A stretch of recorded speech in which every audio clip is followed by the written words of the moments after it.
നമസ്തേ, പ്രീതാസ് കെല്ലറിലേക്ക് സ്വാഗതം. എല്ലാവരും സുഖമായിരിക്കുന്നു എന്ന് വിശ്വസിക്കുന്നു.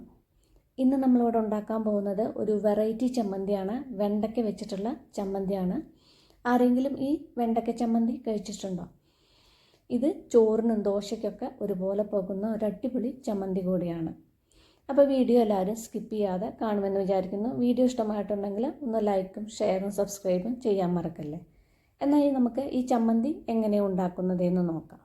ചമ്മന്തി ഉണ്ടാക്കാൻ വേണ്ടിയിട്ട് ഞാനിവിടെ ഒരു 12 വെണ്ടയ്ക്ക നന്നായിട്ട് കഴുകിയതിന് ശേഷം അതിൻ്റെ വെള്ളമൊക്കെ നന്നായിട്ട് വാർത്തെടുത്തിട്ടുണ്ട്. അല്ലെങ്കിൽ ഒരു തുണി കൊണ്ടൊന്ന് ചെറുതായിട്ടൊന്ന് തുടച്ചെടുക്കുക. നല്ല ചെറിയ വെണ്ടയ്ക്ക കൊണ്ടാണ് ഞാനൊരു 12 എടുത്തിട്ടുള്ളത്.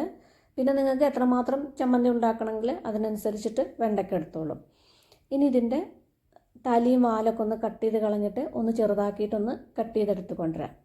ഇപ്പം ഞാനിതാ ഒന്ന് ചെറുതാക്കിയിട്ട് കട്ട് ചെയ്തെടുത്തിട്ടുണ്ട്. ഇതേപോലെ നല്ല ചെറുതാക്കിയിട്ട് നമ്മൾ ഉപ്പേരിക്കൊക്കെ അരിയണില്ലേ, ഇതുപോലെ ചെറുതാക്കിയിട്ടൊന്ന് കട്ട് ചെയ്തെടുക്കുക. ഇനി നമുക്ക് ഈ വെണ്ടയ്ക്ക ഇവിടെ നിന്ന് മാറ്റി വയ്ക്കാം. പിന്നെ അതിലേക്ക് വേണ്ടിയിട്ട് കുറച്ച് സാധനങ്ങളും കൂടി എടുത്ത് വെച്ചിട്ടുണ്ട്. ചെറിയ ഉള്ളി ഒരു 17-18 ചെറിയ ഉള്ളി തൊലിയൊക്കെ കളഞ്ഞ് നന്നായിട്ട് കഴുകി എടുത്തിട്ടുണ്ട്. പിന്നെ ഒരു 5-6 വെളുത്തുള്ളി അല്ലി എടുത്തിട്ടുണ്ട്. നല്ല ചെറിയ വെളുത്തുള്ളി അല്ലിയാണ് 6 എടുത്തിട്ടുള്ളത്.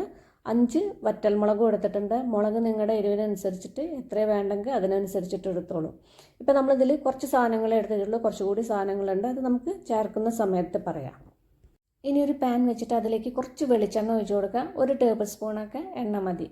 ഇനി ഇതിലേക്ക് ഒരു ടേബിൾ സ്പൂൺ ഉഴുന്ന് പരിപ്പും 3/4 ടേബിൾ സ്പൂൺ മല്ലിയും പിന്നെ നമ്മൾ നേരത്തെ അവിടെ എടുത്ത് വെച്ച വറ്റൽമുളക് ഉണ്ടല്ലോ, ആ വറ്റൽമുളകും കൂടി ഇട്ടിട്ട് ഇതൊന്ന് വറുത്തെടുക്കുക. ഉഴുന്ന് പരിപ്പിൻ്റെയൊക്കെ മല്ലിയുടെയൊക്കെ ഒന്ന് കളറ് മാറി വരും വേണം. ആ മല്ലിയൊക്കെ മൂത്ത നല്ല സ്മെല്ല് വരില്ലേ, ആ നല്ല സ്മെല്ല് വരുന്നത് വരെ ഒന്ന് വറുത്തെടുക്കുക. ഇപ്പം മൂത്ത നല്ല സ്മെല്ല് വന്നിട്ടുണ്ട്, കളറൊക്കെ മാറി വന്നിട്ടുണ്ട്. ഇനി നമ്മൾ നേരത്തെ അവിടെ എടുത്ത് വെച്ച ചെറിയുള്ളി, വലിയ ചെറിയുള്ളിയൊക്കെ ഒന്ന് ഞാൻ 2ആക്കിയിട്ട് കട്ട് ചെയ്തെടുത്തിട്ടുണ്ട്. വെളുത്തുള്ളി അതേ വലുതൊന്നുണ്ടായിരുന്നു, അതും ഒന്ന് 2ആക്കിയിട്ട് കട്ട് ചെയ്തെടുത്തിട്ടുണ്ട്. പിന്നെ നമ്മൾ നേരത്തെ അവിടെ കട്ട് ചെയ്ത് വെച്ച വെണ്ടയ്ക്കയുണ്ടല്ലോ, ഈ ഉള്ളിയും വെളുത്തുള്ളിയും വെണ്ടയ്ക്കയും കൂടി ഇട്ടിട്ട് ഇതൊന്ന് വഴറ്റിയെടുക്കുക. അത്യാവശ്യം നന്നായിട്ടൊന്ന് വഴറ്റിയെടുക്കുക. കുറച്ച് വഴന്ന് കഴിഞ്ഞാൽ നമുക്കിതിലേക്ക് കുറച്ച് ഓരോരോ സാധനങ്ങളായിട്ട് ചേർത്ത് കൊടുക്കാം. ഇപ്പോൾ വെണ്ടയ്ക്കൊക്കെ ആവശ്യത്തിന് വഴന്ന് വന്നിട്ടുണ്ട്. ഇതുപോലെ വഴന്ന് വന്നു കഴിഞ്ഞാൽ ഇതിലേക്കൊരു 1/2 ടീസ്പൂൺ ജീരകം ഇട്ട് കൊടുക്കുക. പിന്നെ ഈ ചമ്മന്തിയിലേക്ക് ആവശ്യത്തിനുള്ള ഉപ്പ് കൂടി ഇട്ട് കൊടുക്കുക. ഉപ്പിട്ടതിന് ശേഷം ഒന്നുകൂടി ഒന്ന് വഴറ്റിയെടുക്കുക. വെണ്ടയ്ക്കൊക്കെ നന്നായിട്ട് വേവണം, അതുവരെ വഴറ്റിയെടുക്കണം. നിങ്ങൾക്ക് വഴറ്റാൻ ബുദ്ധിമുട്ടാണെങ്കിൽ അടച്ചു വെച്ചിട്ടൊന്ന് വെച്ച് കൊടുത്താലും പെട്ടെന്ന് വഴന്ന് കിട്ടും. ഇനി ഇതിലേക്ക് ഒരു സാധനം കൂടി നമുക്ക് ചേർക്കാനുണ്ട്. ഇതിലേക്ക് കുറച്ച് പുളി ഇട്ട് കൊടുക്കുക. ഒരു ചെറിയൊരു നെല്ലിക്ക വലിപ്പത്തിലുള്ള പുളി ഇട്ട് കൊടുക്കുക. പുളി ഇട്ടതിന് ശേഷം ഒന്നുകൂടി ഒന്ന് വഴറ്റിയെടുക്കുക. ഇപ്പോൾ വെണ്ടയ്ക്കയുടെ കളറൊക്കെ നന്നായിട്ട് മാറി വന്നിട്ടുണ്ട്. നന്നായിട്ട് വഴന്നിട്ട് വെണ്ടയ്ക്ക നന്നായി വെന്തിട്ടുണ്ട്. ആ ജീരകമൊക്കെ നല്ലതായിട്ട് മൂത്ത് വന്നിട്ടുണ്ട്. ഇനി സ്റ്റവ് ഓഫ് ചെയ്തിട്ട് ഇതൊന്ന് തണുക്കാൻ വയ്ക്കാം. ഇനി ചമ്മന്തി അരച്ചെടുക്കാൻ വേണ്ടി മിക്സിയുടെ ഒരു ചെറിയ ജാർ എടുത്തിട്ട് അതിലേക്ക് നമ്മളിപ്പോൾ ഈ വഴറ്റി വെച്ചതെല്ലാം നന്നായിട്ട് തണുത്തിട്ടുണ്ട്. ആ മുളക് മാത്രം ഇതിൻ്റെ അടിയിലേക്ക് ഇട്ട് കൊടുക്കുക. എന്നാലാണ് മുളക് നേരെ അരയുള്ളൂ.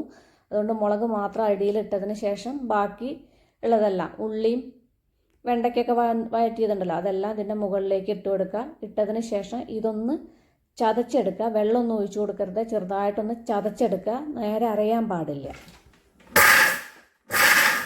ഇതേ കണ്ടില്ലേ, ഇതേപോലെ ഒന്ന് ചതച്ചെടുക്കുക. ഒരുപാട് അരയരുത്, ഇതുപോലെ ചതച്ചെടുക്കാനേ പാടുള്ളൂ.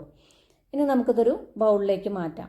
പിന്നെ ഇതിലേക്ക് വെള്ളമൊന്നും ചേർത്ത് കൊടുക്കരുത്. വെള്ളം ചേർത്ത് കഴിഞ്ഞാൽ ചമ്മന്തിക്ക് ടേസ്റ്റ് ഉണ്ടാവില്ല. 1 ടേബിൾ സ്പൂൺ വെളിച്ചെണ്ണയും കൂടി ഇതിലേക്ക് പച്ച വെളിച്ചെണ്ണയും കൂടി ഒഴിച്ചിട്ട് നേരൊന്ന് മിക്സ് ചെയ്തെടുക്കുക. മിക്സ് ചെയ്ത് കഴിഞ്ഞാൽ നമ്മുടെ ചമ്മന്തി ഇവിടെ റെഡി ആയിട്ടുണ്ട്. ഇത് ചോറിനും ദോശയ്ക്കും പുളിയൊക്കെ ചേർക്കൊണ്ട് ചോറിനൊക്കെ നല്ല ടേസ്റ്റാണ്. ഒരു ഡിഫറെൻ്റ് ആയിട്ടുള്ളൊരു ടേസ്റ്റാണ്. ആ ഉഴുന്ന് പരിപ്പൊക്കെ നമ്മളിത് കടിക്കുമ്പോൾ ആ ഉഴുന്ന് പരിപ്പൊക്കെ കടിക്കുമ്പോൾ ഒരു നല്ല ടേസ്റ്റാണ് നമുക്ക് കിട്ടുന്നത്. അപ്പോൾ അതെല്ലാവരും ഒന്ന് ട്രൈ ചെയ്ത് നോക്കൂ. ട്രൈ ചെയ്ത് നോക്കിയിട്ട് ഫീഡ്ബാക്കൊക്കെ എന്നെ അറിയിക്കാൻ മറക്കല്ലേ. അപ്പം നമുക്കിനി അടിപൊളി പുതിയ റെസിപ്പിയുമായി കാണാം. നന്ദി, നമസ്കാരം.